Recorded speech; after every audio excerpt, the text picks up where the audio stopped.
तो अभी हमारा रॉकेट लॉन्चर जो है पूरी तरह से रेडी है। और गाइस इसके पीछे मैंने देखिए 2 विंग्स भी लगाए हैं डेकोरेशन के लिए। और फ्रेंड्स हमें सिंपली अपने रॉकेट को यहाँ से देखिए इसके पीछे इस तरह से लोड कर लेना है। और चलिए अभी मैं इसको जला देता हूँ। तो गाइस मैंने इसमें देखिए आग लगा दी है और गाइस अभी देखिए लॉन्च होगा।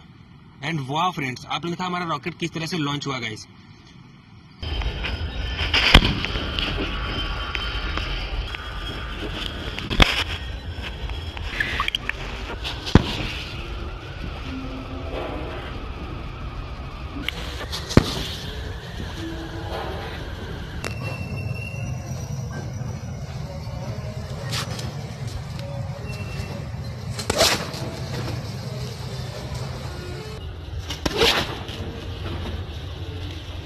सो वाह फ्रेंड्स, आप लोगों ने देखा कि हमारा रॉकेट लॉन्चर काफी तरीके से वर्क कर रहा है।